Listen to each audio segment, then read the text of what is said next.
tomorrow, and the show today is actually about a stigma-free Africa. So we're going to be looking at that, and that is the hashtag this afternoon. So in case you're tweeting us, in case you're on Facebook, hashtag stigma-free Africa.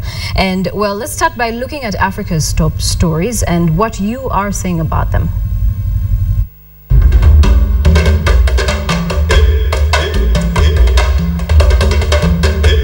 Democratic Republic of Congo President José Kabila has told residents of a town held by rebels for more than a year that he wants an end to 20 years of conflict in the region. He has spent the past week driving from Kisangani in a 70-car convoy, which got bogged down in the region's bad roads.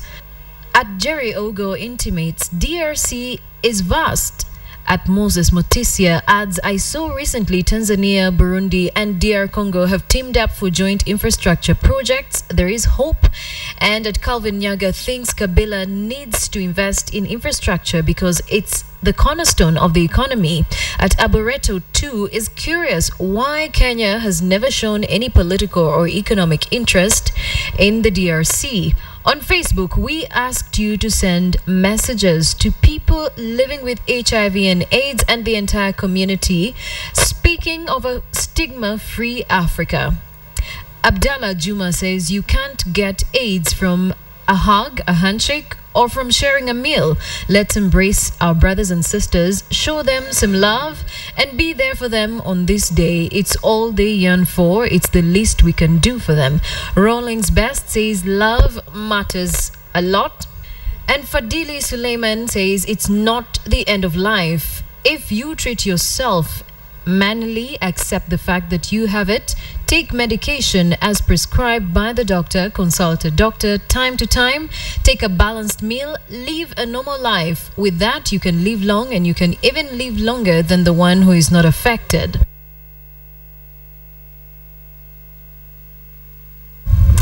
And well, like I mentioned earlier, the show today is dedicated to World AIDS Day. Now, the story that you actually did see earlier is the fact that the president of the Democratic Republic of Congo did fly from Kinshasa through to Kisangani, but because of the poor roads in the Democratic Republic of Congo, he had to fly over 1,200 kilometers and then drive all the way to Eastern Democratic Republic of Congo. And that is what provoked those tweets that we read earlier. But now it's time for us to take a look at Click, and I should be wearing a red ribbon today. Apparently this red would be just about enough, but I'm sure tomorrow you're going to see all the anchors, at least with a red ribbon somewhere on them. But let's take a look at Click now, and also look at some of the facts that we should know about HIV and AIDS.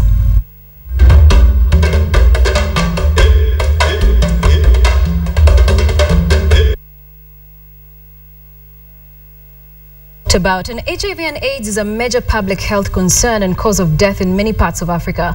Although the continent is home to about 15.2% of the world's population, sub-Saharan Africa alone accounts for an estimated 69% of all people living with HIV and 70% of all AIDS deaths as of 2012. Well, we are continuing to ask you to use the hashtag stigma-free Africa. That's the hashtag we are using this afternoon on Africa Speaks. Now, let's start the show by first of all giving you information about HIV and AIDS, and also the fact that Africa seems to be one of the most hit when it comes to HIV and AIDS. And South Africa is the worst affected region of the continent, with about 5.6 million people of the 53 million people in South Africa having HIV and AIDS.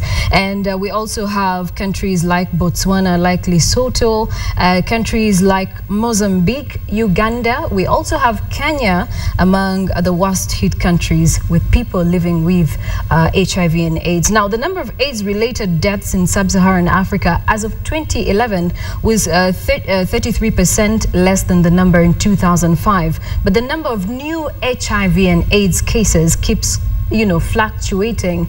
But overall, they say that world over, at least the prevalence rates have not been as bad. Now, the platform today is about HIV and AIDS, and it is a major public health concern and cause of death in many parts of Africa, like I did mention earlier. And countries in North Africa and the Horn of Africa have significantly lower prevalence rates as their populations typically engage in fewer high-risk cultural patterns. Now, that is where we get into the platform.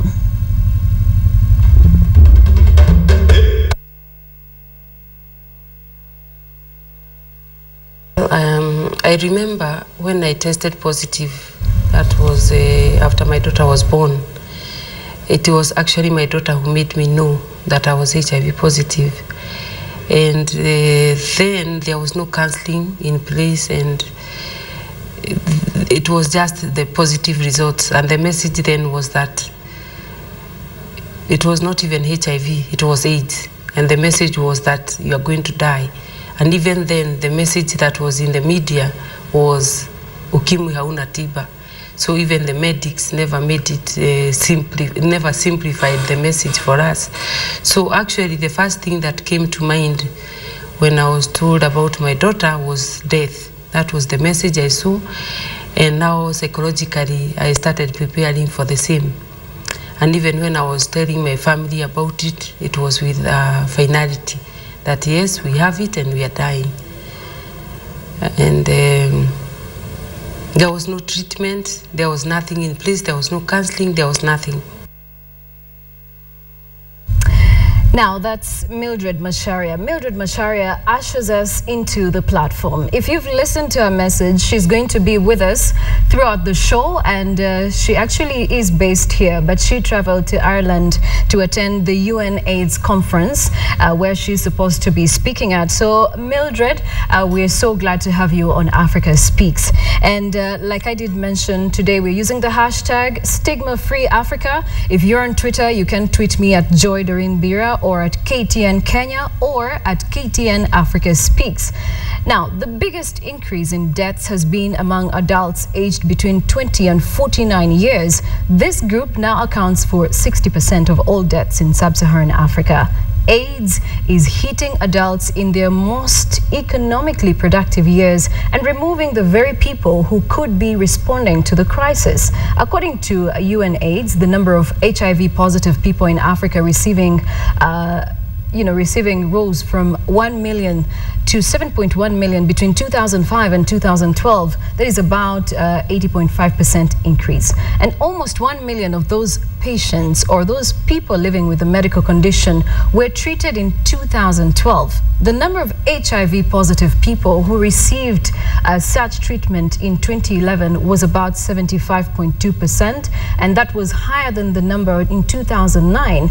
And according to UN AIDS, the world is closing in on its Millennium Development Goals to stop and reverse the AIDS epidemic by 2015. But it says the world can go beyond its target of getting 15 million people on HIV treatment by 2015. And the World Health Organization has now revised its guidelines, making even more people eligible for treatment. The report also found that, progress has been slow in providing HIV services to people who are most at risk of infection, like those who inject drugs. And we've seen many of those cases around the African continent. And it also highlights the need to do more to deal with sexual violence against women and girls. They make up a key group of people vulnerable to infection.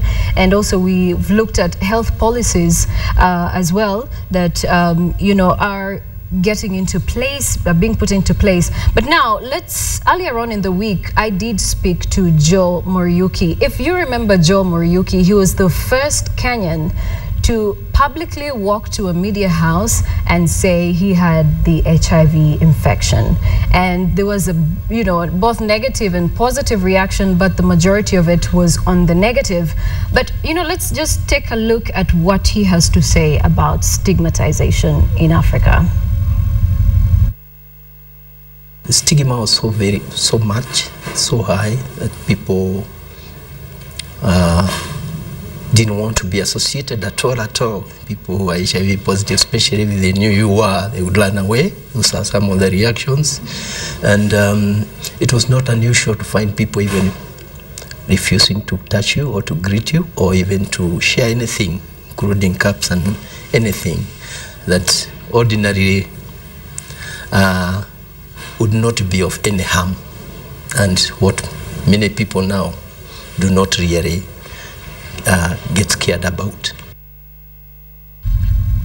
That is Joe Muriuki. He was the first Kenyan to come out publicly and said he had HIV. And like he did mention, stigmatization still exists.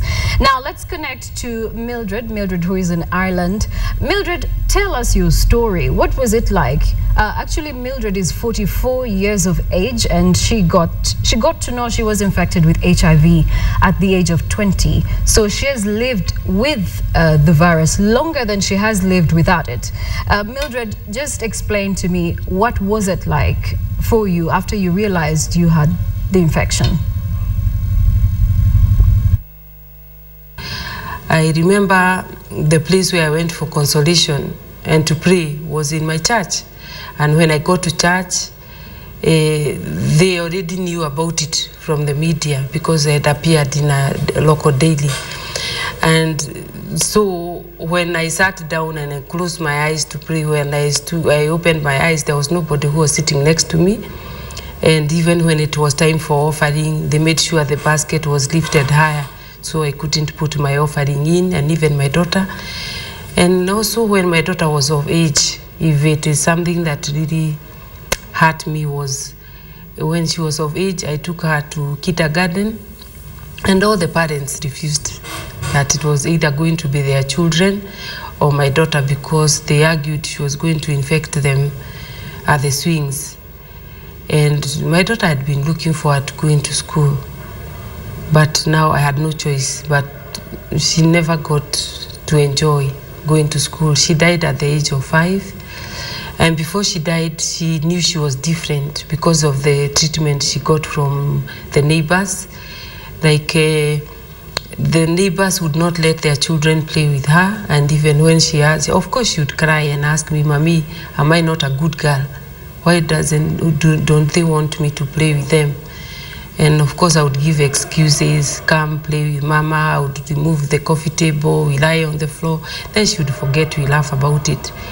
Until the time when she developed TB. And we had to be put in isolation at the ward, children's ward. And the way people are looking at us, it is like already everybody being in that corner, they knew it was HIV. So even all the visitors coming to visit their patients, they had to pass through that corner to see AIDS. And the AIDS happened to be my daughter and me.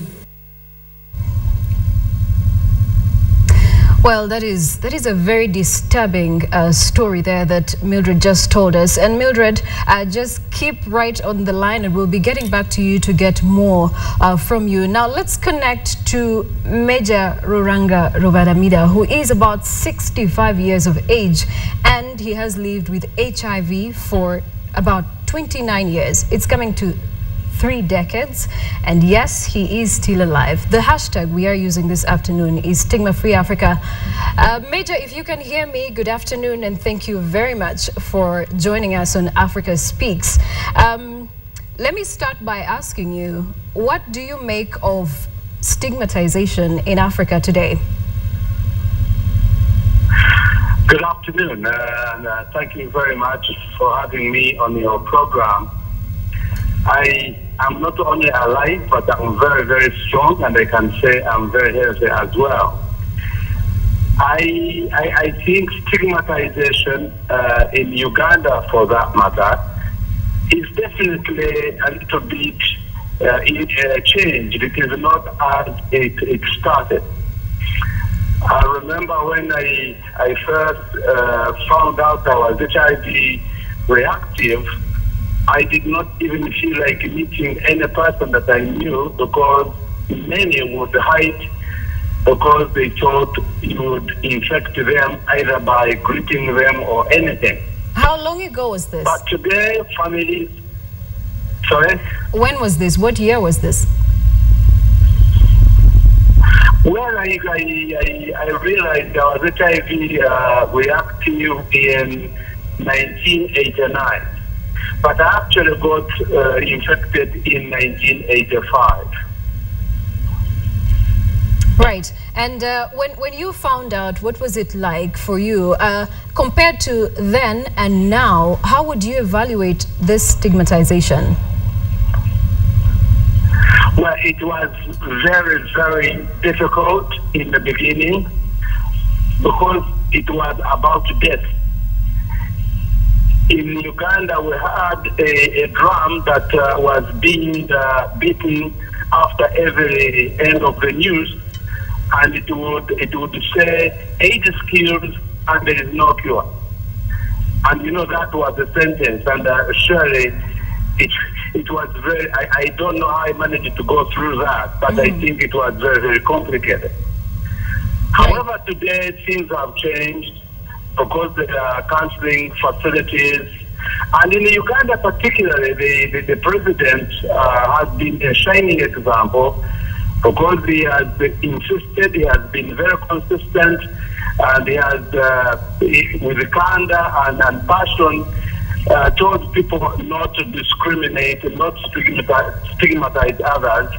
He has himself gone and taken an HIV test to show people that it is very, very important for everybody to take an HIV test. So stigmatization has changed. Although in some places there are still people who are suffering from ignorance, and they continue to stigmatize others. But certainly there is a great change. Great. And from your evaluation, how do you think, because we are seeing new infections among the young adults, or I should say the adolescents, do you think that we tend, or the younger generation tends to ignore the messages that are being passed on HIV and AIDS? I think we have not used the right method. If we had applied the community health methods, we would have been able to contain HIV. But the problem is that the people from some kind of high class, the educated people, have taken this upon themselves, and the communities, the ordinary people in rural areas have not been helped to own the virus. And because of that, they think it is a responsibility of somebody else.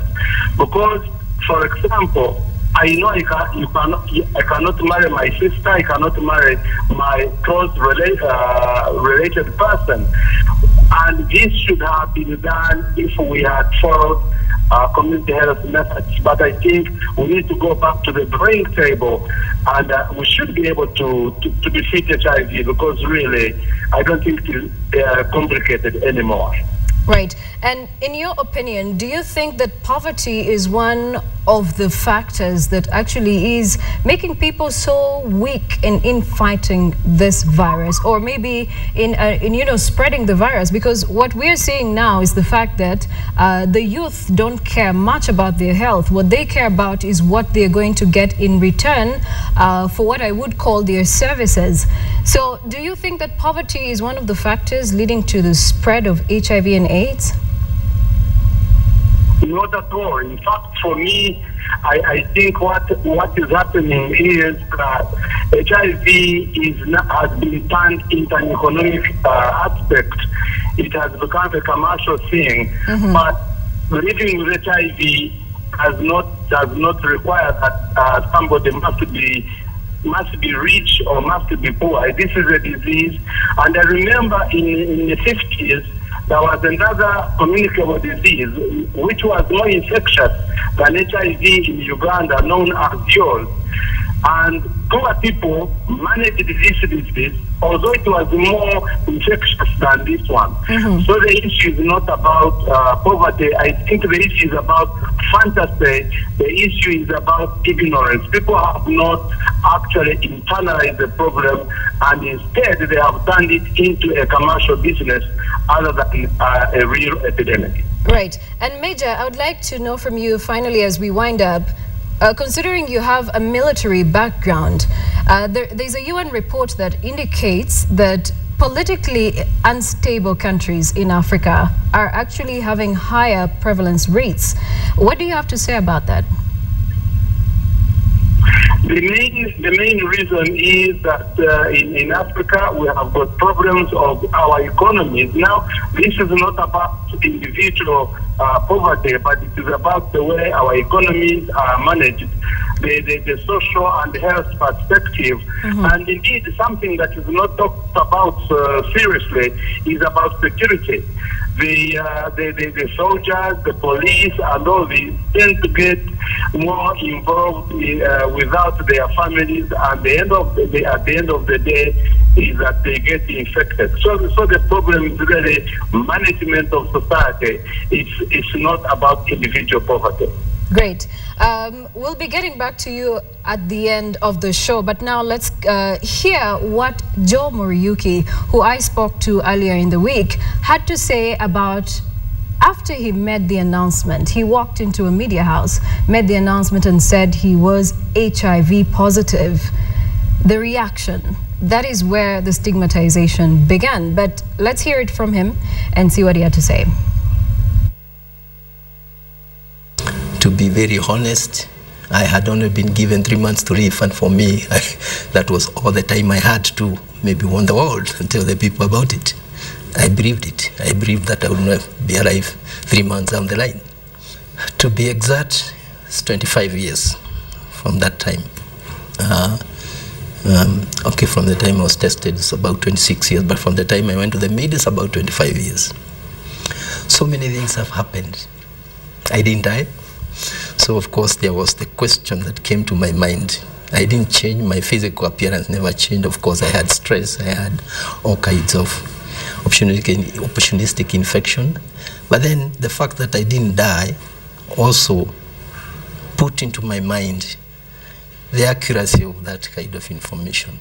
And, of course, that motivated me now to go out on my way and look for more information. And I think that kind of opened the way for me to run the correct position and to get the facts as they were. And of course, I realized that a lot of that was based on bits and pieces of incorrect information, fear, prejudice, and myths. And as soon as I was able to determine that there was a life ahead of me, then the whole idea of me dying or giving up evaporated, and I now had to fight.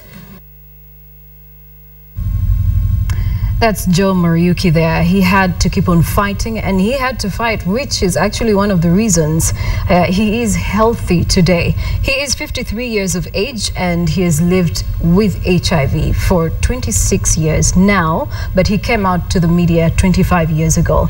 Now, Mildred, if you can hear me, you've heard the stories of Joe Muriuki, which I'm sure you actually have heard before, and you've also listened to what Major Ruranga Rubaramira has said about the different policies in different African countries, and also why we're still seeing higher prevalence rates.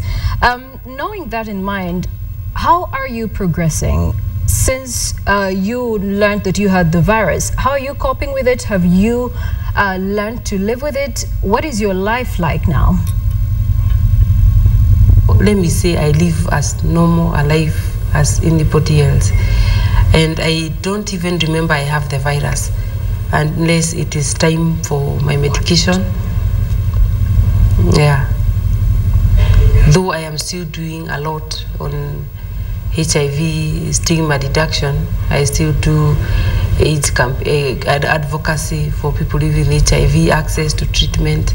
I'm doing all that, and every day I don't think about the end, because this is my beginning. Mildred Macharia there, 44 years old.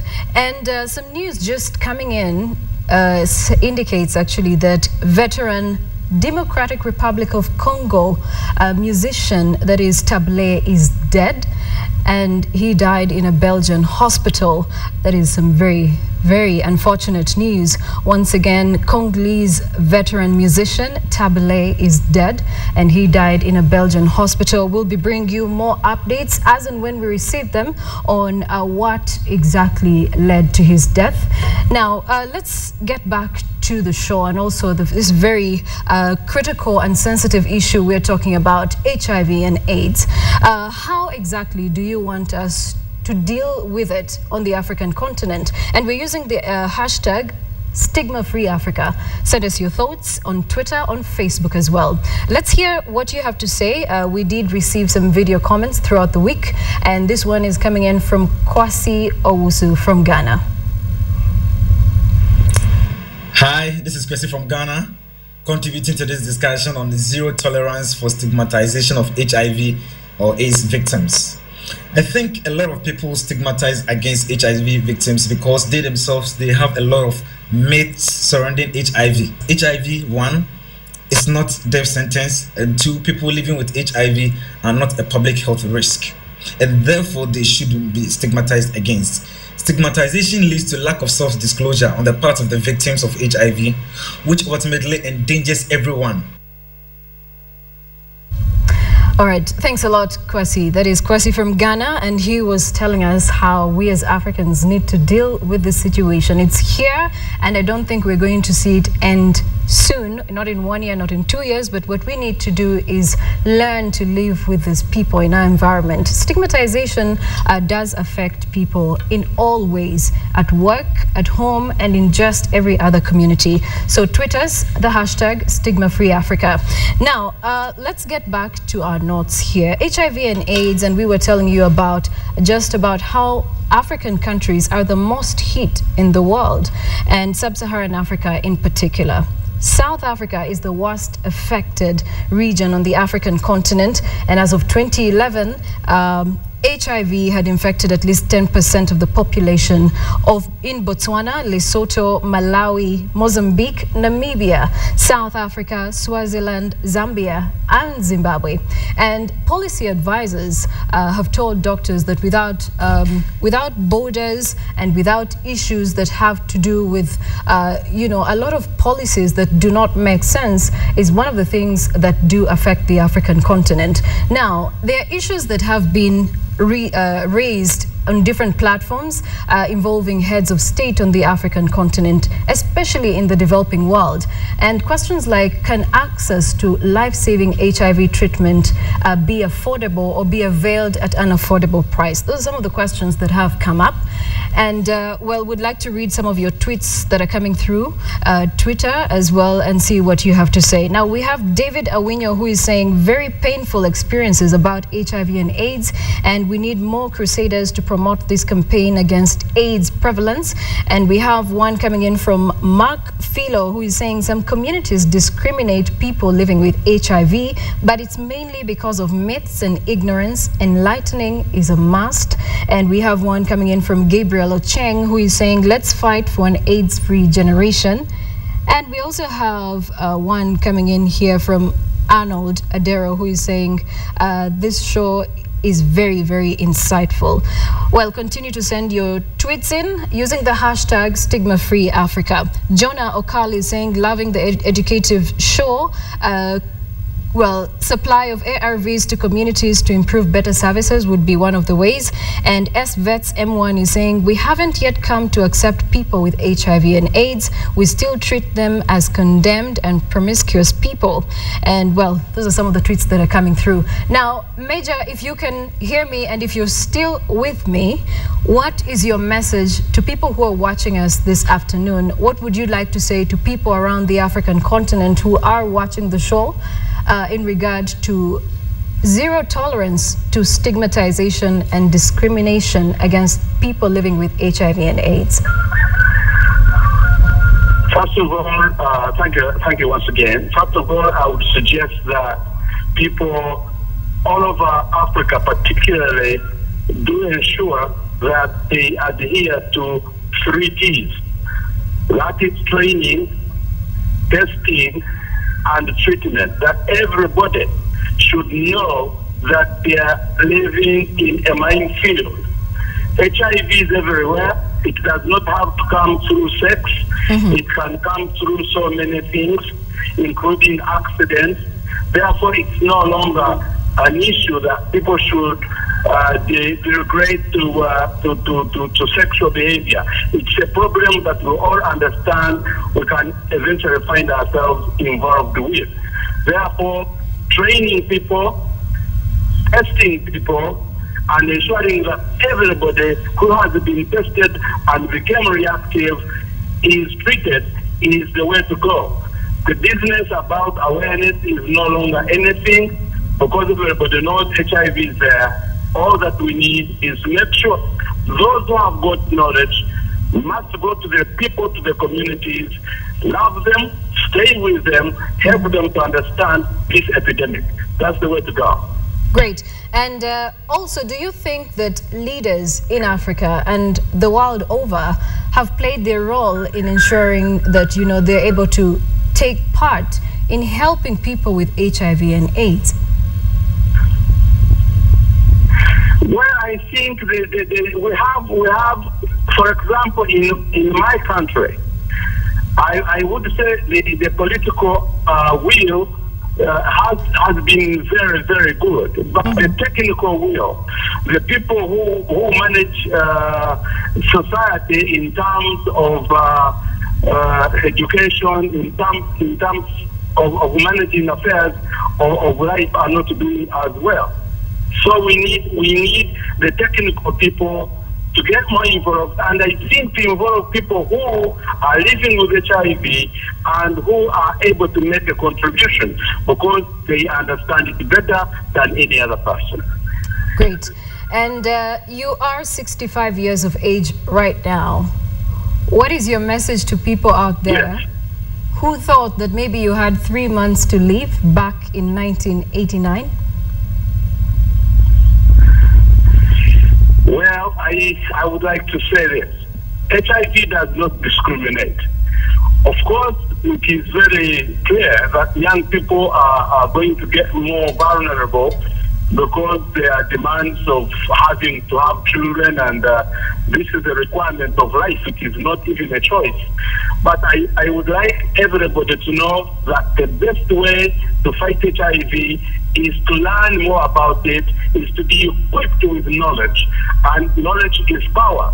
And therefore, I think with that, people should be able to fight HIV. It's no longer something that cannot be fought. We only need to have the will and the knowledge to do it. Great. Well, thank you very much, Major. It was such an honor speaking to you and sharing your experiences and also passing on a message to all watching from across the continent. Thank you so much. Thank you so much indeed. Well, that was Major Ruranga Rubaramira, who is Major retired in Uganda, and he is a politician as well. He caught the virus in 1989, actually literally 1985, but did come out publicly in 1989. And we also spoke to Mildred Macharia, who is joining us live from Ireland. She caught the virus at the age of 20, has lived with it for 24 years now, and she has lived longer with the virus or with the infection than she has lived without it. The conversation I had with her, she was saying she would need a counselor in case she was tested again and found out that she was negative. She would need a counselor to actually get the message into her that, you know, she is actually negative and therefore she has to deal with that. And we also spoke to Joe Muriuki, who was part of the show today in an interview we did earlier on in the week. He was the first Kenyan to come out publicly and say he had HIV. It's 26 years now since he came out to the public and said that he had the virus. Now, today's show, like I mentioned earlier, was dedicated to World AIDS Day, which is tomorrow, the 1st of December 2013. This hashtag and the conversation continues online. The hashtag is Stigma Free Africa. My name is Joy Doreen Bira. But as we wind up, we'd like to remind us of a story that just came in, a very unfortunate one, about the Democratic Republic of Congo veteran musician Tabu Ley, who is dead. And KTN will be bringing you up to speed as and when we receive the updates. Tabu Ley died in a hospital in Belgium. We've come to the end of the show. Would like to say thank you all for watching, and to all the fans of Tabu Ley. Those of you who remember some of his songs like Muzina and all the other songs he has sung in Lingala, I'm sure many of you have been fans, or many of you are fans of Rumba, which he actually did sing about.